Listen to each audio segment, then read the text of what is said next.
Thank you to our sponsors, Little Voices.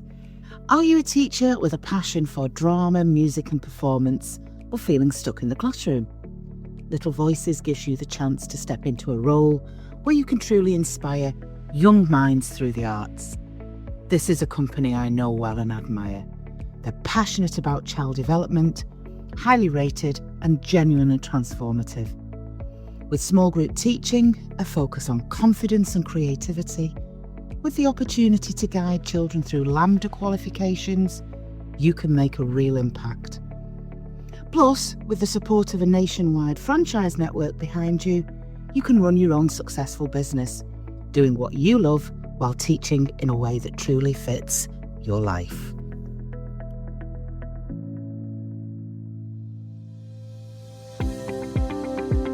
Hello, and welcome to the Pit Pony podcast with myself, Sharon Cawley, and me, Sarah Dunwood, in which we talk to teachers from all walks of life who exited the classroom from what they thought was a job for life and thrived on the other side of teaching. Coming up in this episode, things got to a head last March where I was called the C word in front of the whole class, which I left the classroom and I went outside crying.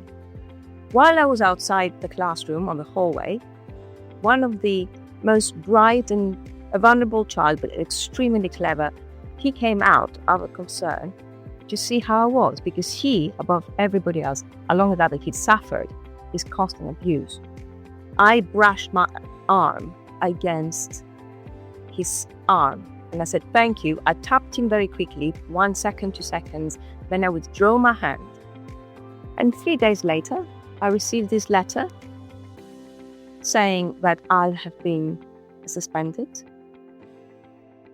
hello listeners, and welcome to another episode of the Pit Pony podcast. Great guest today, really great guest, an interesting one. This is going to turn into a mind-blowing sequence of episodes. So it's really settle back, get a cup of tea and listen to this story. Today we've got Kat Philippou-Curtis.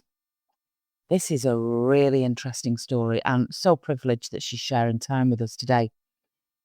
Kat was a drama specialist, a lecturer in film, media and TV who worked in all different types of institutions, charities, colleges, sixth form colleges, and she loved the work that she did. She loved working with young people.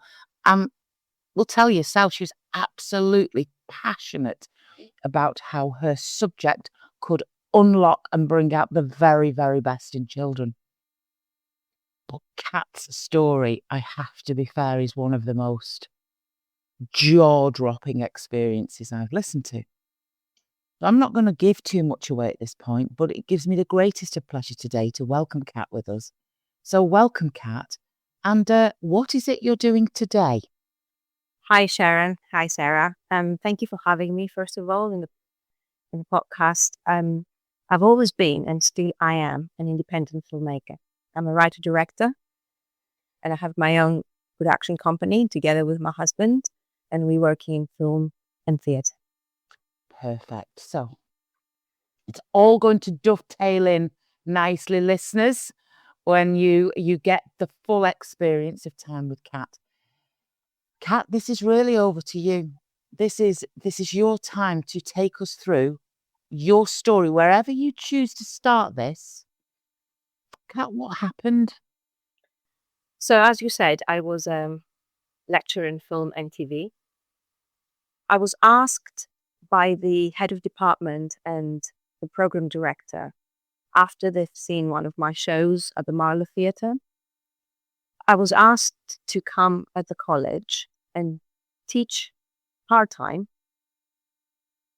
2 classes and bring in the real world of filmmaking and theatre making into the classroom. I had the option to devise a curriculum or add to the curriculum, which I've learned. And for the first 3 years, things were great. I loved it. I didn't go in as a trained teacher, which is all the difference in the story. but I was teaching the curriculum and I was preparing lessons. And my approach was a very fun, I'd say, and honest and real approach. And it worked for all the classes. We had no issues at all. Until last year, where there's a series of events which led to this unbelievable story. I would try to tell you what I've been through in a synopsis so you kind of know uh, what happened. And if you want me afterwards, if you want to ask questions about it, I'm very happy to go in depth. But I was bullied by a particularly student in my class for no reason. She just did not like me. And that was going on for a few months. And I not being trained as a teacher, not being given from my head of department any support, any training, any authority to discipline. I was not allowed to discipline. I was not allowed to chuck kids out of the classroom. I was not allowed to mark them down. In fact, I had a very old computer that wasn't even working, and I wasn't doing marking for the first 2 years until eventually they thought that maybe at certain time and they gave me a laptop to mark, but I had no access to the children's passports and to know their needs, their identities, their pronouns. So I was completely aside to the entire department. The department was always a bit closed off to me. It felt like it wasn't a very welcoming department. People were lovely, but it was all very it was only 2 days a week, and it almost felt that I had no desk sometimes. So it was come to your work and leave. So I didn't mind that. I did enjoy the work. So I was bullied for quite a few months, and I went over and I was saying to them, I really can't. I don't know what to do. I can't do the lesson. Kids suffer in the class because a particularly child was pushing all the buttons possible. And I could see kids that were special education needs trying their best to survive in this class. Things got to a head last March, where I was called the C word in front of the whole class, along with other things, which I left the classroom and I went outside crying. I was going to go to the head of department to complain. While I was outside the classroom on the hallway, one of the most bright and wonderful students in my class, who happened to be extreme special needs in terms of he was extremely clever, but he had other issues. He was on crutches, he had epilepsy, he was fainting. He was a vulnerable child, but extremely clever, distinction level child. He came out of concern to see how I was, because he, above everybody else, along with other kids, suffered this constant abuse. And he came to see me and he initiated his hand around me. He initiated the contact around me to see, are you okay? Because I was crying. As a very natural movement, if someone comes and gives you a hug, I brushed my arm against his arm and I said, thank you. I tapped him very quickly, 1 second, 2 seconds. Then I withdrew my hand and I walked off and I said, it's fine. I'm sorry to leave in the class. I was in tears. And then somebody saw us and came over, one of my department. Says, what's going on here? And I said, it's fine. I'm sorry. I had the worst abuse. I can't do this anymore. So this boy turns and says in front of my colleague, Kat's abuse for the last 6 months has been vile, quoting his word. So she says, come on, I'll take you to the head department office and you can say all about that. We went to the head department office. We sat there and we spoke and I left and I went home. And 3 days later, I received this letter saying that I have been suspended due to misconduct with a vulnerable student, coercion of a vulnerable student, coercion and God knows what else. And a disciplinary, because I can't remember now, but it was coercion of trying to implicate him into writing a statement to incriminate the girl that was bullying me. I was confused. I thought it was a wrong recipient, but I went back to college next day, and I'm like, what's going on? And nobody's talking to me. Not only nobody's talking to me, half the class, which applauded me when I walked in at Christmas. Oh, yes, we've got Kat, yes. And I was received with applaud. Half the class was missing. Nobody was talking to me. Nobody wanted to see me. The head of department and his wife, because they're married, my program director was his wife, comes to me and says, I can't talk to you because of conflict of interest. And she turns her back and leaves. I still had no idea what happened, but you need to leave because you're a danger to the kids.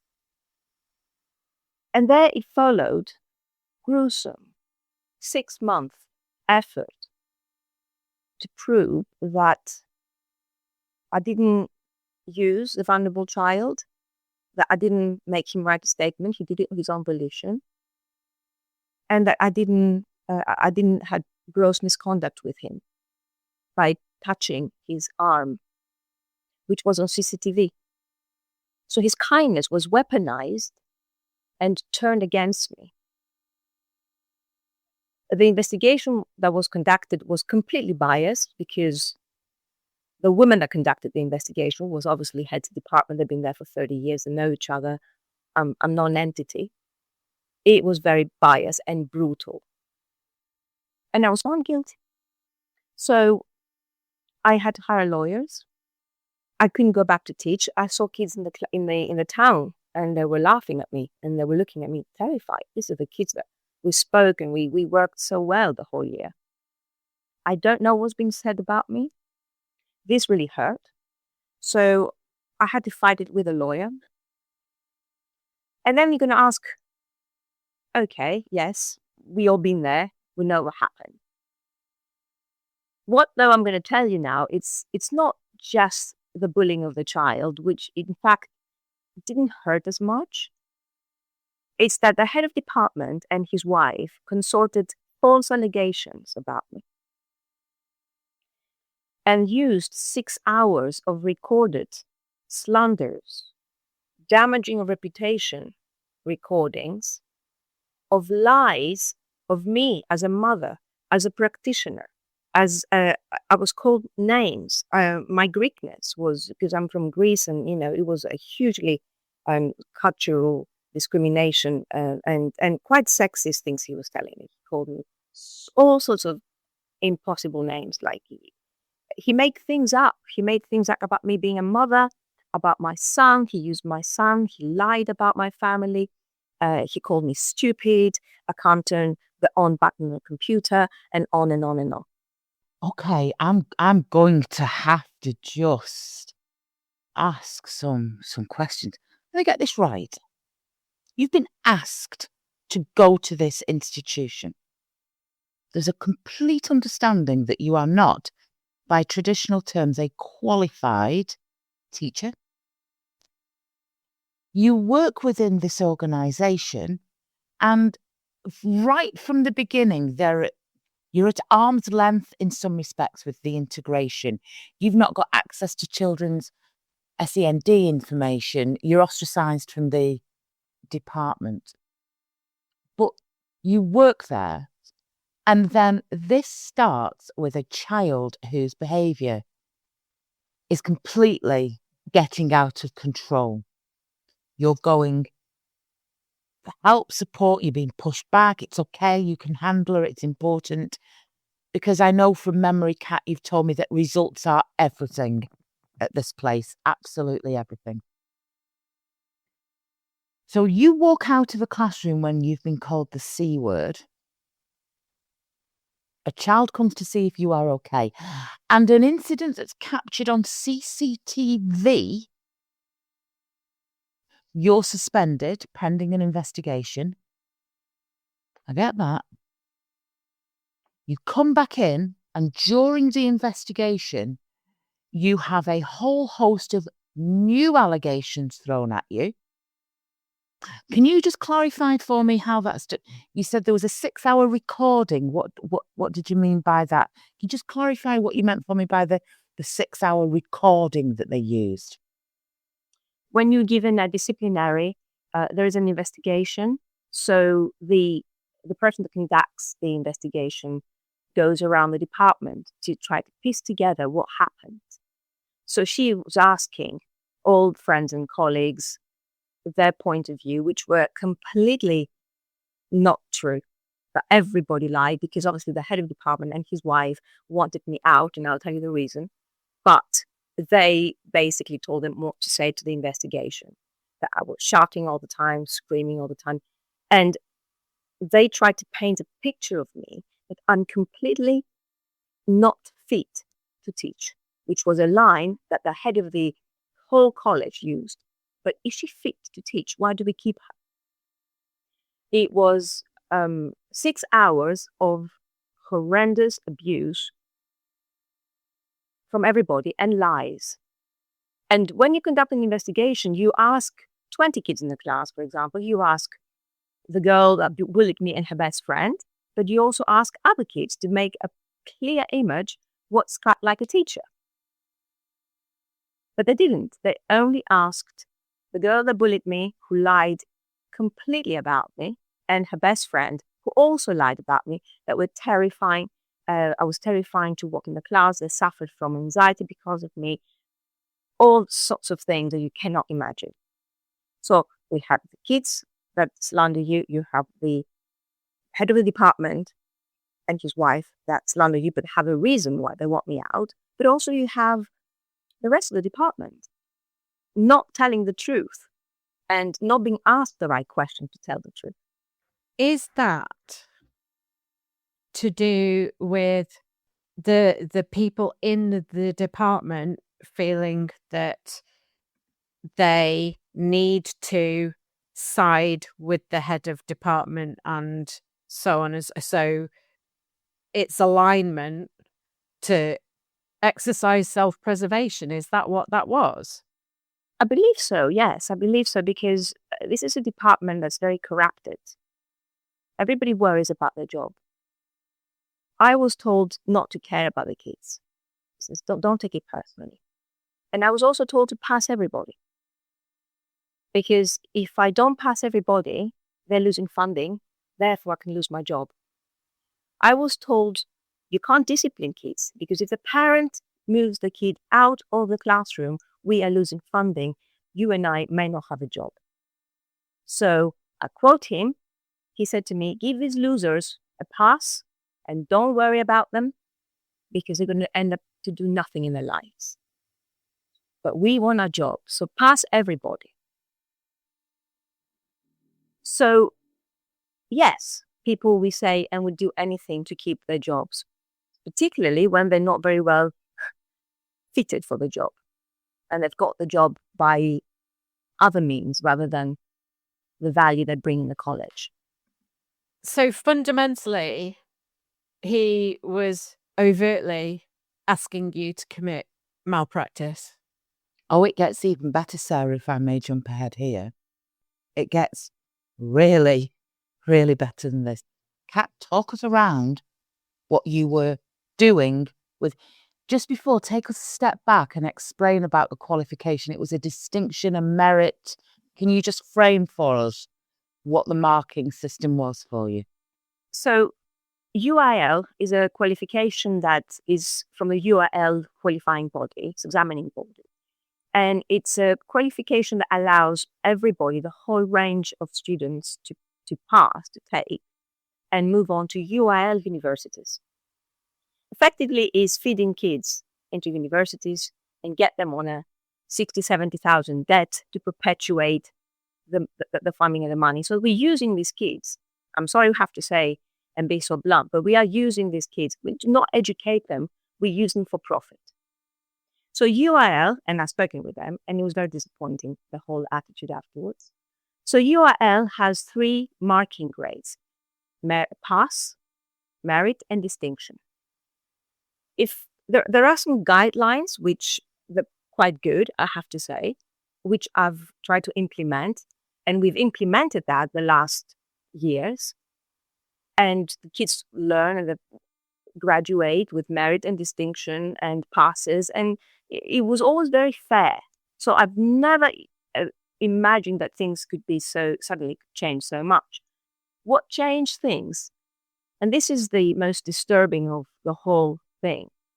This year, in my class, I had the son of the program director and her husband, the head of department.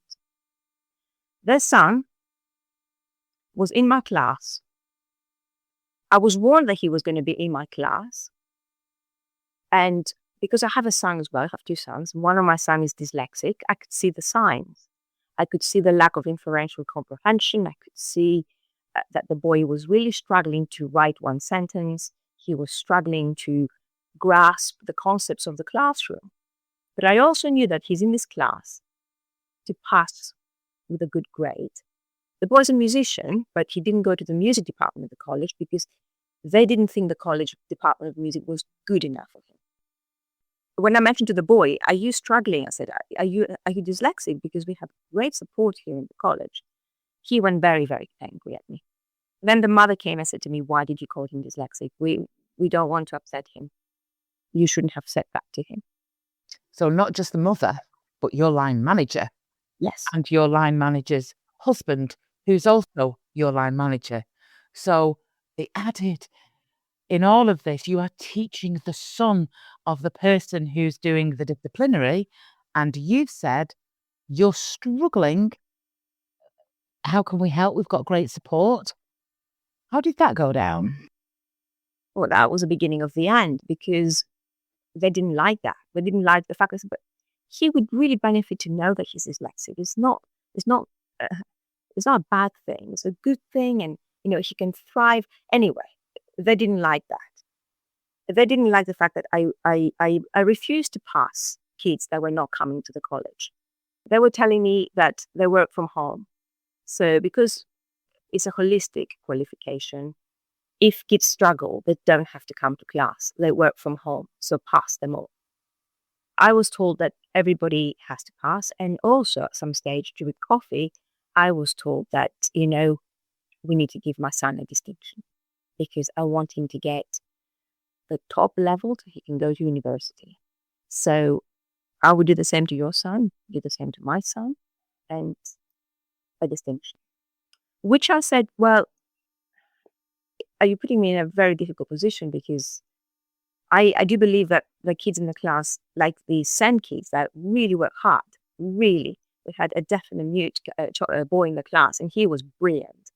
And I can't fault the wonderfully array of kids in the class that really want to learn and are very creative and very, very dedicated. And I said, I will do my best to give him, a good grade, which I gave him a merit. Right. They didn't like. So I was becoming a trouble, right? I wasn't a yes person.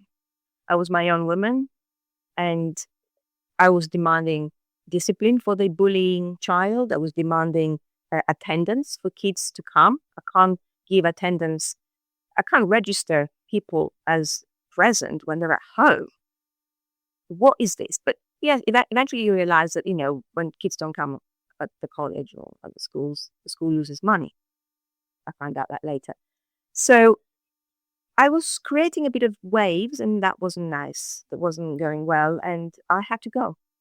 So it served them very well to create the narrative of me inappropriately touching and hugging the vulnerable child, create a narrative about me being an exaggerated narrative that the bullying child was saying about me, and paint me as somebody who is terribly disruptive and pretty much dangerous. The worst thing that happened, and the crux of everything, is that the day I was called the C word, that very same afternoon, the mother and program director went into my marking scheme and changed her son's marking from a merit to a distinction. She did the same to the bullying child, which I had given a pass and a merit because she was not at all in class. She wasn't caring about it. And she gave her a distinction and wrote a massive paragraph under my name to both of them and 2 other children about how wonderful they are, about how amazing they are, under my signature in my name. Have you read the book Teach, Survive, Repeat by Mark Rickard? It is a blisteringly honest expose of life behind the staff room door. Far from the inspirational posters and recruitment campaigners, this unapologetic book dives into the harsh truths of modern teaching, where burnout, toxic leadership, and data-driven madness have replaced passion, purpose, and pedagogy.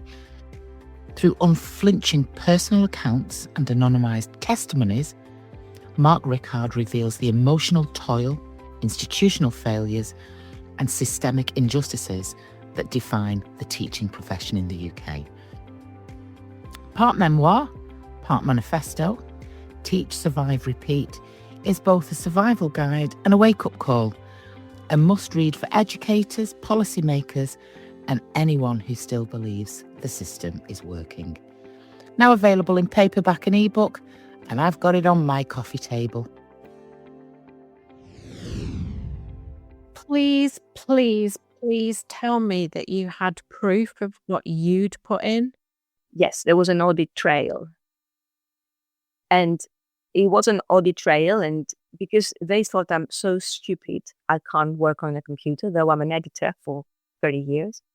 They thought I was stupid enough not to find out. So, of course, I took pictures, and then I put my grievances in because I was found guilty. I was, everything was guilty. And then suddenly I'm thinking, hang on a minute, I'm going to put 2 and 2 together. This is ridiculous. And I put 2 and 2 together, and I filed my grievances.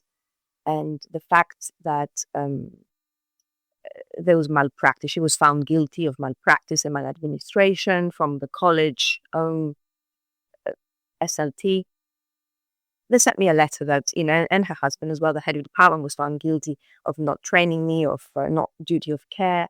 Some of my grievances were met, but the reality is that they shut me off. But the reality is they're both there at the moment, both of them still teaching, still marking, and the son's still there and possibly graduating with distinction. So nothing's changed.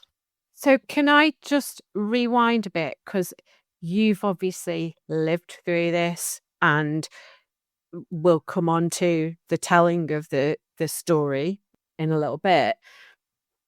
But you've articulated there that you put a grievance in. And I know you put a grievance that included a number of grievances.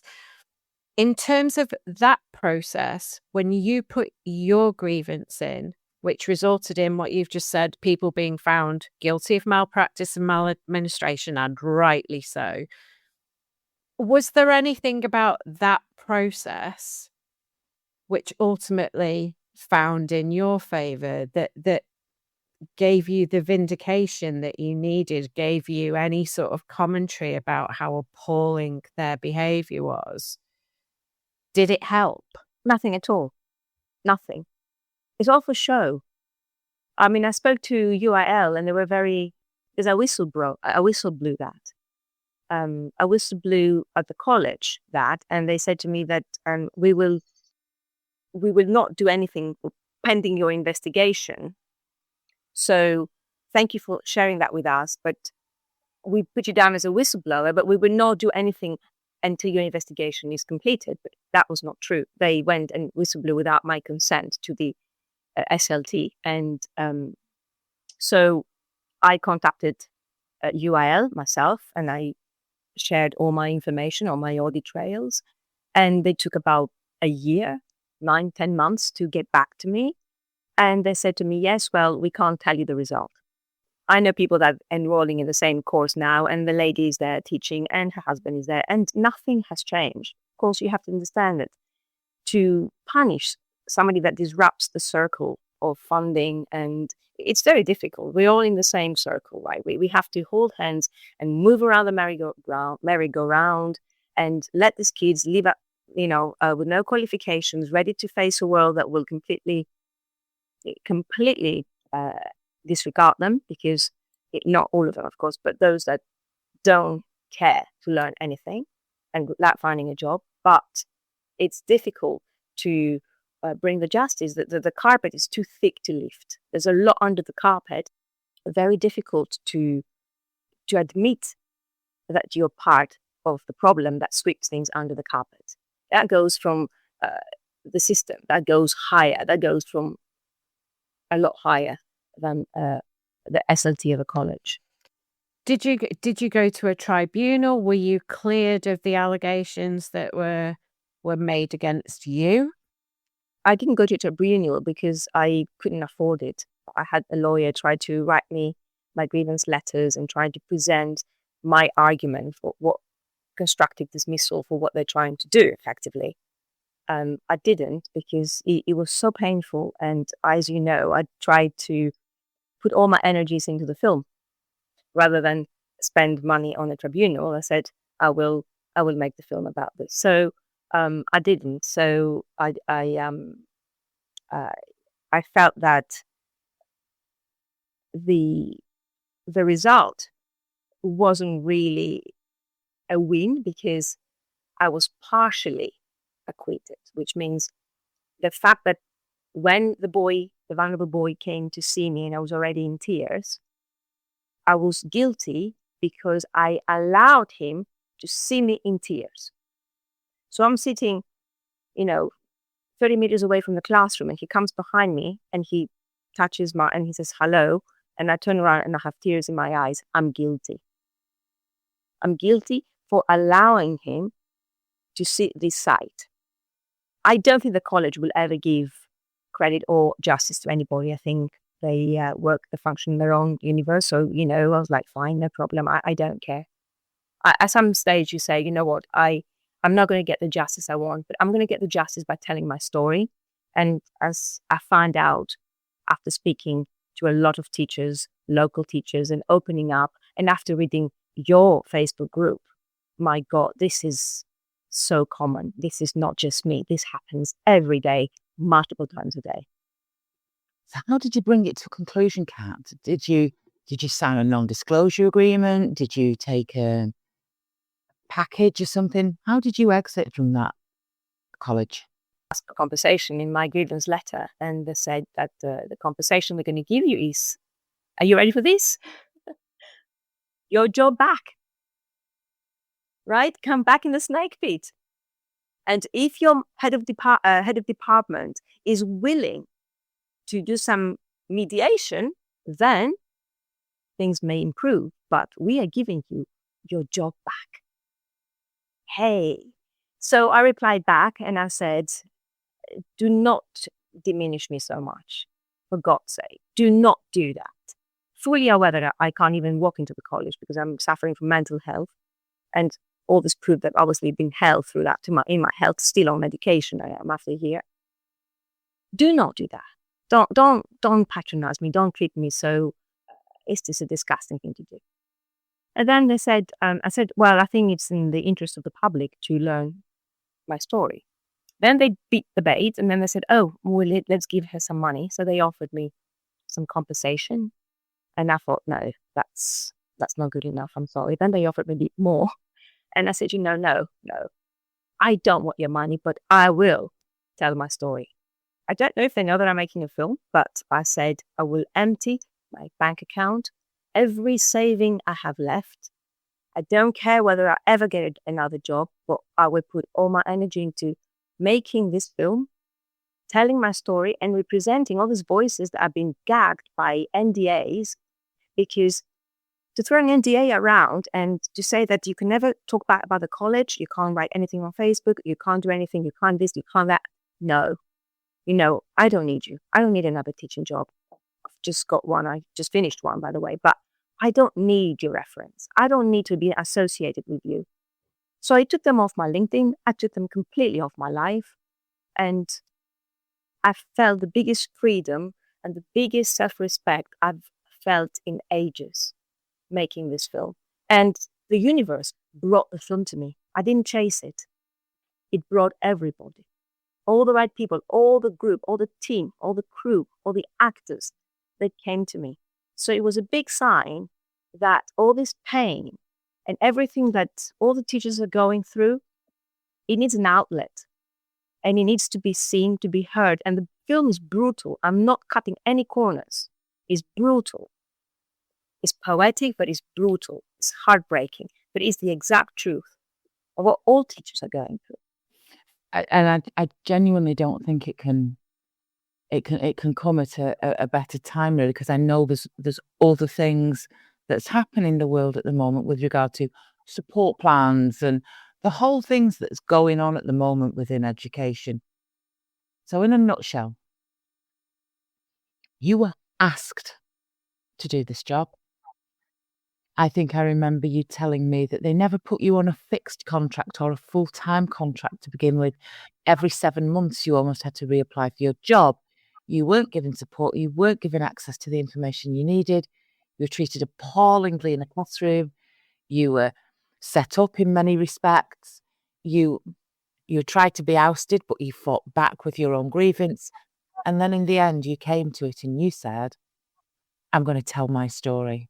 And what a story, because you made Swallow. And it's not often I get to say this, Kat, thanks ever so much for telling us your story. Oh, and by the way, can we click on part 2 where the 4 of us and the 4th person is Kathy Tyson?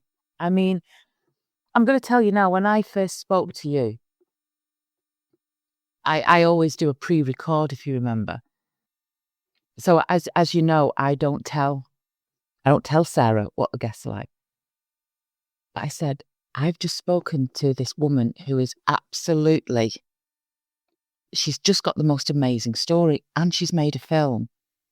And I think she's going to ask Kathy Tyson to come and speak about why she was inspired to work with Kat. And we couldn't believe it. And we still can't believe that we're about to introduce Kathy in part 2 to talk about exactly, why she felt compelled to do this. And at the time, I think when you were making the film, Adolescence had just come out, hadn't it, as well? And we talk about that. I know we do in part 2 at great length. But I just personally want to thank you, Kat, for sharing that story and giving us the context of what's going to be our part 2, which is explaining about the film, how it's made and the issues that are surrounding it. So before we thank Kat and say goodbye, Sarah, is there anything you want to ask, add, unpick? No, I think it's just prudent timing to, just as we're recording this, to flag the fact that we're doing some work about support plans and non-disclosure agreements at the moment. And it's highly relevant in terms of what Kat has said. Kat, to me, a school doesn't make an offer, doesn't then up its offer, unless they've got some culpability that they want keeping quiet. Ultimately, that's what that comes down to. So I think it's highly relevant because listeners won't be able to see the fact that my jaw has been hitting the floor at frequent points during this. And part of that is today I have sat and proofread a book. It is a book that has been written by one of our group members who has coordinated with me 101 accounts that people have given anonymously. And I have sat in our office today, Sharon, swinging between wanting to punch the wall and wanting to weep because it's horrific. So it's really prudent and timely in terms of things that are coalescing. I can't wait for second part of this episode, but I really wanted to point that out. When somebody's offering you money to sign an agreement, that's because they don't want it to get out, fundamentally. And I shall climb down off my soapbox. And on that note, let's sit tight, listeners, sit tight, Kat. And looking forward to seeing you pressing play for part 2 when we're joined by the wonderful, wonderful actor, Kathy Tyson. Thanks, Kat. Thanks ever so much. Thank you so much. Thanks for staying with us during another great episode of the Pit Pony podcast. And on behalf of myself, Sarah Dunwood, Mike Roberts at Making Digital Real, we wish you all the very best and we'll see you soon. If you wish to contact me directly for a support session or a clarity call for your next steps, please find my link in the comments below. See you soon.